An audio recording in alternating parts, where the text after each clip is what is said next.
Tool pulls me in from the second they start. Hey everybody, welcome to the Ultimate YouTube channel. It's your girl, Rosalie. This is so freaking powerful. Guess what time it is? Let's keep this short and simple, but I had to come on here. So often we're stuck in our own little world, but it's all so much bigger than we realize. Time for another tool. They've been blowing my mind and wrecking me at times emotionally. Wings of Marie, part 1 and 2. Marie, I said it right now this time, right? I'm sorry I kept getting it wrong, you guys. My brain will switch, and then ironically, I should be saying things more German, but then I'm saying it then with an American English accent, and I get it wrong. That song, Wings of Marie, wrecked me. It was very personal and very painful and beautiful. But I'm going to keep going down the rabbit hole that is Tool. This one's called Tempest. I think it's called Tempest. It has a 7 instead of a T, so this one's a long one. Are you ready? Here we go.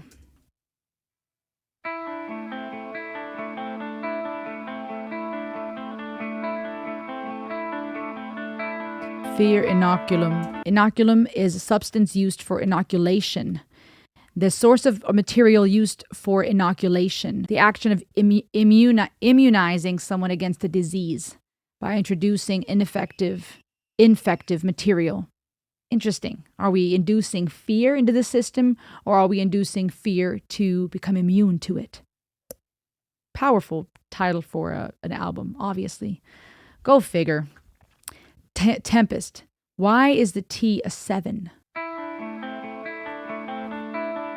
Tool pulls me in from the second they start. For some reason.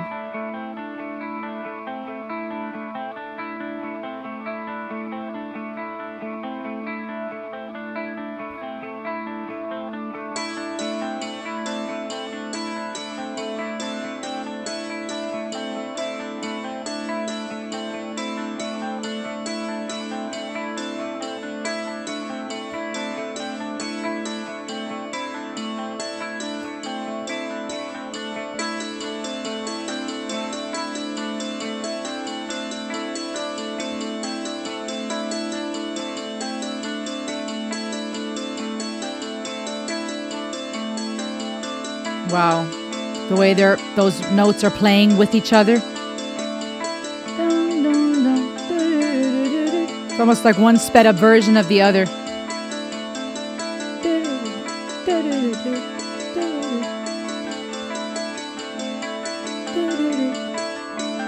That sped up and then slowed down melody.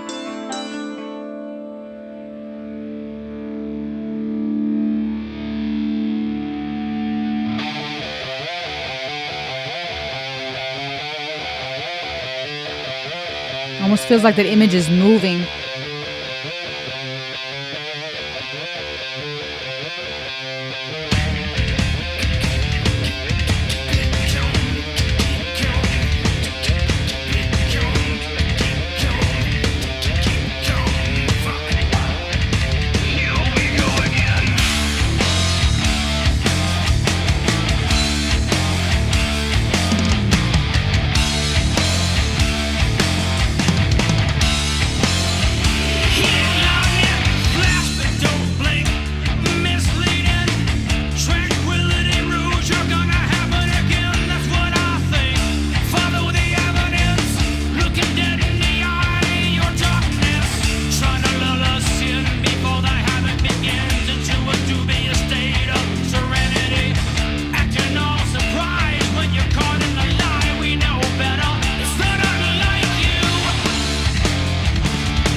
The whole composition feels like a tempest, y'all.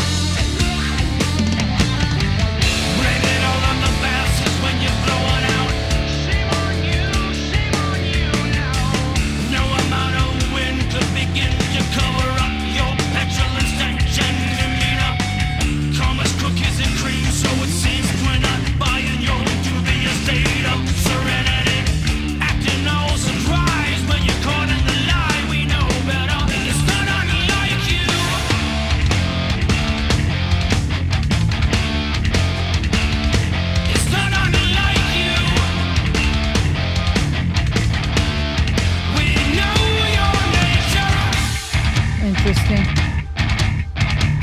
nature of the Tempest, huh?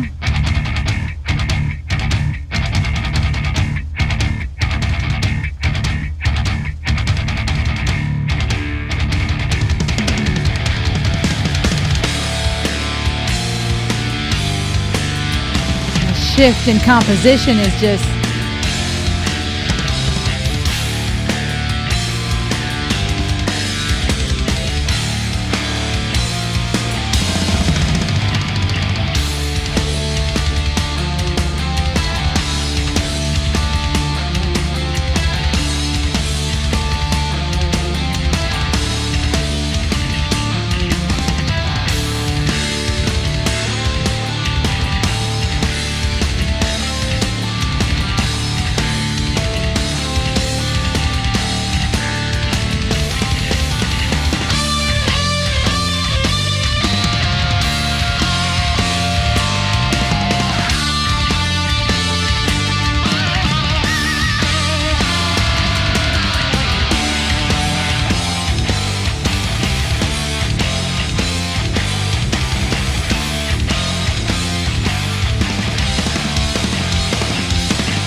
The drums, guys.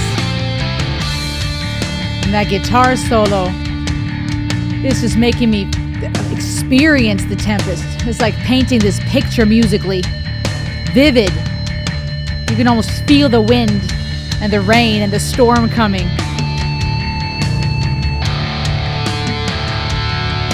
It's like the lightning buildup or something.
I'm going to pause here real quick for a couple of reasons. Copyright, I don't want to be blocked if I'm listening through the whole thing, but also because I want to point out it's interesting to me to talk about disputing intentions invites devastation. I think that's a very poignant statement because when we dispute intention, how was something meant? What was a person's intention or motivation? That invites devastation because if a person's true intention is actually worse than we would like to believe, we're going to be devastated. But also the other way around, we may assume the worst. Now we realize someone's intentions were very different.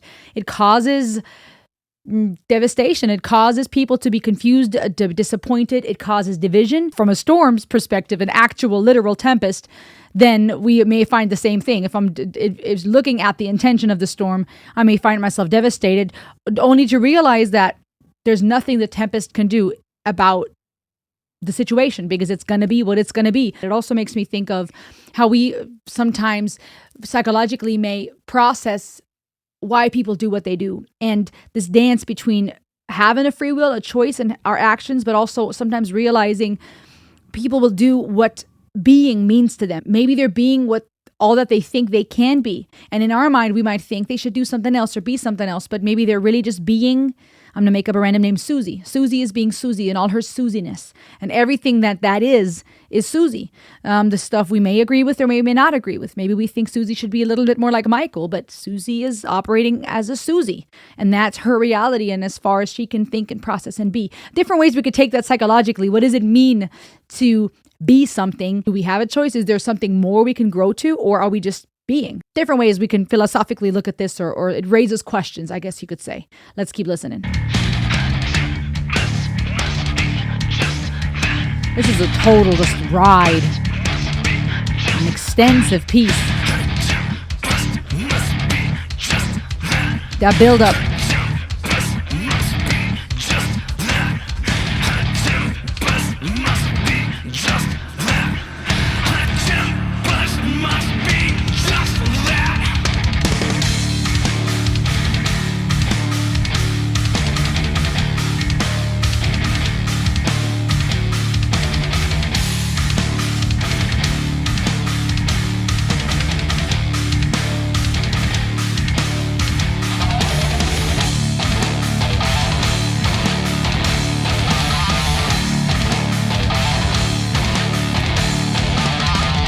It's like the wind is just whipping around, it feels like.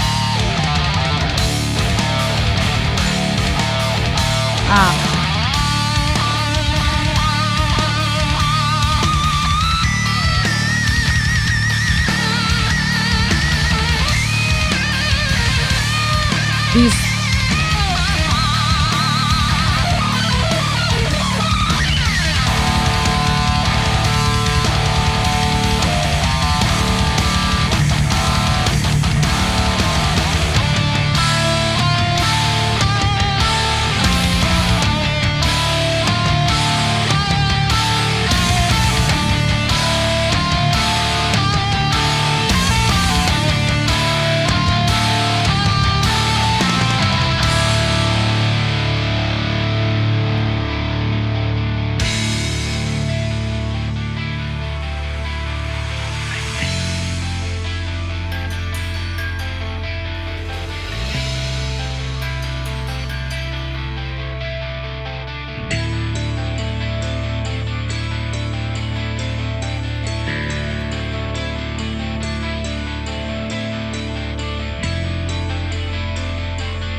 It is crazy to me how long and intricate and detailed this piece is. It's interesting that it's Tempest is written with a 7.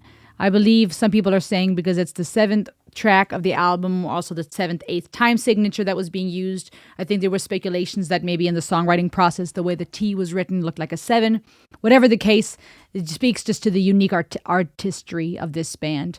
The lyrics stand out to me. There's something about the lyrics that I want to talk to you about real quick that stand out to me. And this may just be me overanalyzing, but it says, control your delusion, insane and striking at random. Also fitting to this idea of trying to negotiate, as it speaks of later, right? Your attempt to atone. Earlier it spoke of the intentions leading to devastation, disputing those intentions. Now saying, control your delusions, insane and striking at random.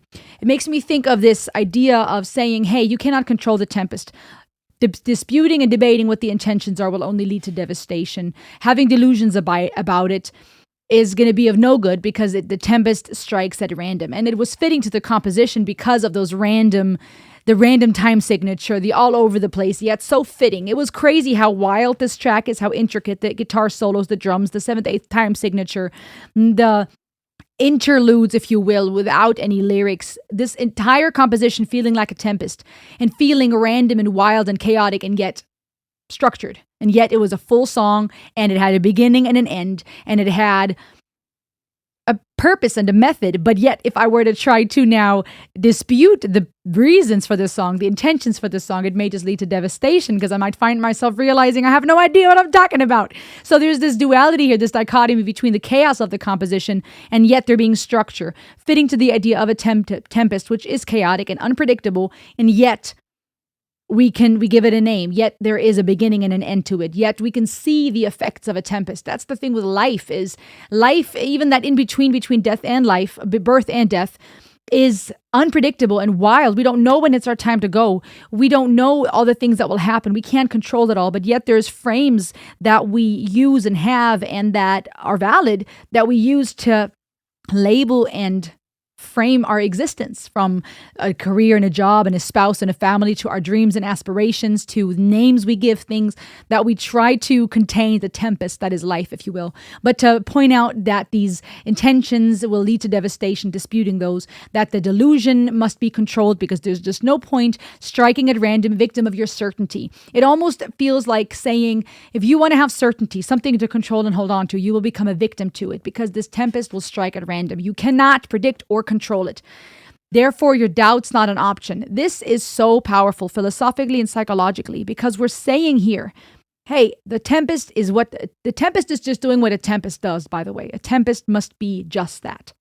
A tempest. Right? A tempest will not be a calm. The serenity is false. This false idea of peace. The calm before the storm is an illusion. We want to look at the calm and either identify ourselves with the peace that comes before the storm. That's what I want, not the storm. So let me write it out and get back to the peace. Or we look at the peace and we say, oh, this is an indicator the storm is coming. We all have a different outlook on life. You might see joy and experience it, and allow yourself to only experience it so much because of your fear of the other shoe to drop, right? That idea of foreboding joy. I don't want to feel too excited. I don't want to enjoy this peace too much because the storm's coming. Peace means storm, right? The other shoe's going to drop, something bad's going to happen. For others, we look at life differently. We see the peace and we go, the storm is bad, the tempest is bad. I need to find a way to control it, to negate it, to argue, to dispute, because this is the peace that I want, right? We look at life differently. Everything between birth and death is influenced by how we perceive reality. We shape our meaning and our purpose in life. And so here I'm seeing this idea of being confronted with the philosophical concept that says things must be what they are. An apple is an apple. The tempest is just that. The tempest has to rage because that's what tempests do. And as I mentioned earlier, psychologically, perhaps there's also this idea of if we're truly human beings and we're being who we are, then can we also say that everything we're being, the bad, the good, all of it, is simply that we are being all that we are? That double-edged sword of saying, well, I can label the storm. I know it's a storm, my desperate attempt at trying to control it. And I can tell you the storm is going to hit. But as it is with storms, they don't hit when we think they will hit. Sometimes there's a delay. Sometimes it's weaker or stronger than we think. And sometimes it knocks something else off our feet that we didn't even see coming. Existentially speaking, it makes me think of death and how we fear the things we cannot control. We want to control death. Some of us deny it. Some of us want to prepare for it. Some of us look for hope in the afterlife or in heaven and those things, or in reincarnation. Others find more comfort in the idea of there being nothing, assuming there was nothing before, so surely there is nothing after, right? We're just in that in between. Different ways that we try to look at life and we try to control it. But ironically, the part that causes us the most uncertainty and turmoil, if you will, is the fact that we can't control it. That was this a relational conversation, this song? Is this addressing, as I mentioned earlier, religion or politics or people that present themselves as having answer in the piece, but the storm is coming? Is this an existential song? Is this looking at life and death and trying to understand the essence of things? So many ways that one could possibly look at this on a micro and macro level. But once again, mind blown at Tool's intricacies and their musical compositions and their depth. This one didn't have me sobbing. I think I needed that though today. One where I'm not crushed in my soul. Tool is incredibly profound, and I would never have thought to explore their music if it wasn't for this channel. So thank you for being on these rides with me. If you liked this, subscribe. What else should I review by Tool? And I'll see you on the next ride.